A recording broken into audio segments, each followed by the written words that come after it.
जिस तरह हनुमान जी ने अपनी अद्भुत शक्तियों और अमर भक्ति से सबको चकित किया, क्या आपको पता है उनकी सबसे बड़ी ताकत उनकी शक्ति नहीं बल्कि उनका विनम्र स्वभाव था। आइए हनुमान जी के जीवन के कुछ ऐसे पाठ सीखते हैं जो हमें अपनी जिंदगी के चुनौतियों को पार करने में मदद कर सकते हैं। प्राचीन काल में जाप देवता और दानवों का साम्राज्य था। तब एक ऐसी व्यक्ति का जन्म हुआ जो अपने वीर और भक्त रूप के लिए समस्त संसार में प्रख्यात होने वाला था। हनुमान जी जो पवनदेव और अंजना के पुत्रा के रूप में इस धरती पर आए, उन्होंने अपने बचपन से ही असाधारण शक्तियों का प्रदर्शन किया।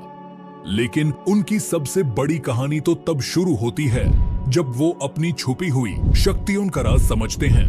जैसा कि सब जानते हैं, हनुमान जी का बचपन अनेक अद्भुत कार्यों से भरा था। जब उन्होंने सूरज को एक फल समझकर खाने की कोशिश की थी, तब उन्होंने अपनी शक्ति का पहला प्रदर्शन किया।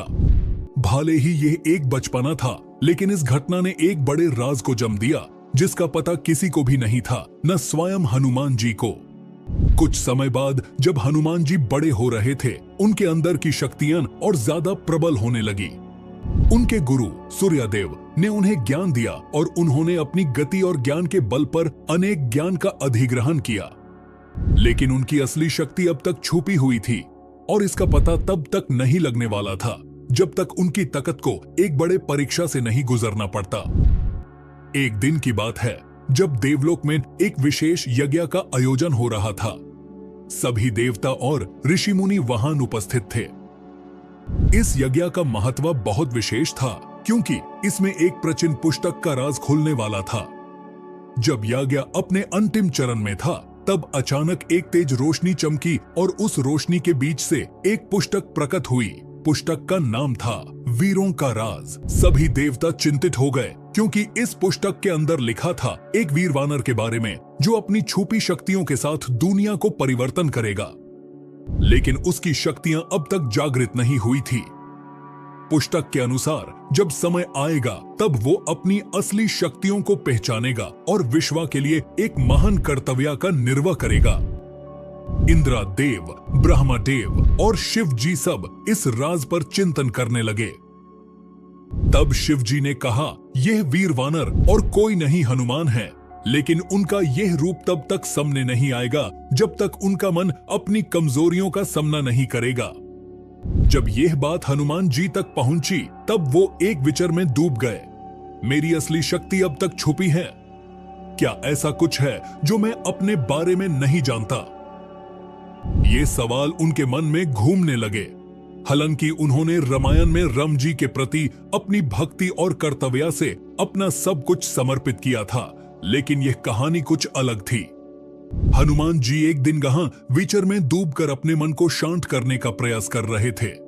तभी एक आवाज उनके मन में गूंज उठी, तुम्हें अपनी असली शक्तियों का राज समझना है तो तुम्हें अपनी आंतरिक यात्रा शुरू करनी होगी।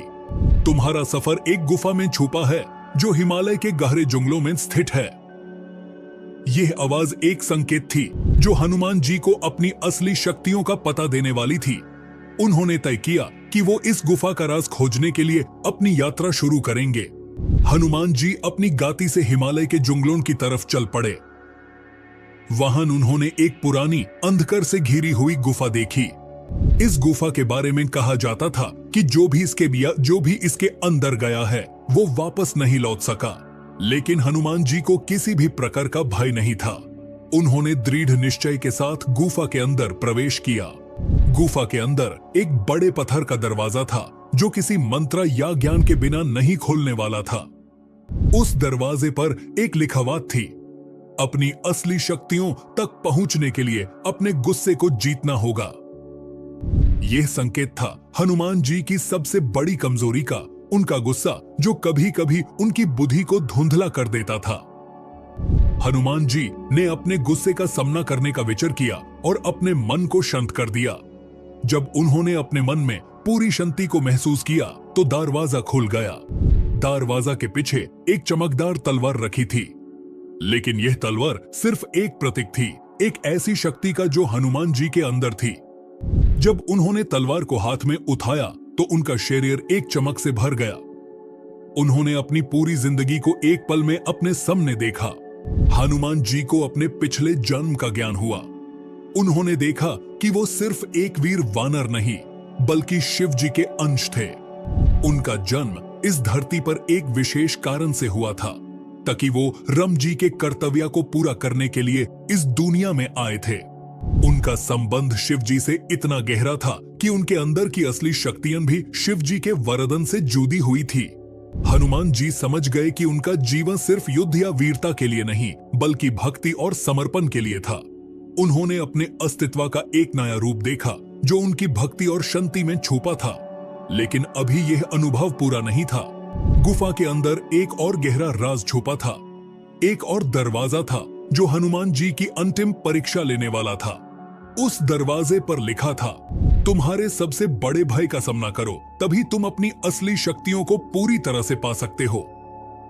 हनुमान जी सोचने लगे, उनका सबसे बड़ा भय क्या हो सकता है। तब उन्होंने देखा कि उनके सामने एक माया जैसा दृश्य प्रकट हुआ, जिसमें उनके सबसे प्रिय लोग राम जी, लक्ष्मण, सुग्रीव और उनके मित्र उनसे दूर होते जा रहे हैं। एक ऐसा पल था जहां उन्होंने अपने सब कुछ को खोते हुए महसूस किया। उनका मन दुखी हो गया और एक भय का अनुभव उन्होंने किया। लेकिन तुरंत उन्होंने याद किया कि उनका जीवन राम जी के प्रति पूरी तरह समर्पित है। उनका प्रेम, उनकी भक्ति और उनका विश्वास राम जी पर कभी कम नहीं हो सकता। यही विश्वास उनका सहारा बना और उन्होंने अपने भय का सामना किया। जैसे ही उन्होंने अपने भय को जीत लिया, दरवाजा खुल गया। इस बार उनके सामने शिव जी स्वयं प्रकट हुए। शिव जी ने मुस्कुराते हुए कहा, हनुमान, तुम्हारी असली शक्ति तुम्हारे वीर होने में नहीं, तुम्हारे भक्ति और समर्पण में है। तुम्हें वीरता और बल तो प्राप्त है, लेकिन तुम्हारा सबसे बड़ा बल तुम्हारा प्रेम है, जो तुम्हारे अंदर राम जी के प्रति है। यही तुम्हारी छुपी हुई असली शक्ति थी, जो अब पूरी तरह से जागृत हो गई है। हनुमान जी ने शिव जी के चरणों में प्रणाम किया। उन्होंने समझ लिया कि उनका जीवन का उद्देश्य सिर्फ युद्ध या वीर गाथाएं लिखना नहीं, बल्कि भक्ति के बल पर अपने कर्तव्य का निर्वाह करना है। इस गुफा के अनुभव के बाद हनुमान जी एक नए रूप में बाहर आए। अब वो सिर्फ एक वीर नहीं, बल्कि एक पूर्ण भक्त, एक आदर्श पुरुष और एक ऐसे व्यक्ति थे जिन्होंने अपनी असली शक्तियों का ज्ञान प्राप्त कर लिया था। जब वो गुफा से बाहर आए तो उन्होंने देखा कि पूरी दुनिया उन्हें नए दृष्टि से देख रही थी। उन्होंने अपने मित्रों को सब बताया और राम जी के प्रति अपने समर्पण को और मजबूत कर लिया। उनके अंदर की वीरता अब शांति और प्रेम के साथ जुड़ी हुई थी। इस तरह हनुमान जी अपनी असली शक्तियों के राज को समझकर दुनिया के लिए एक प्रेरणा बन गए।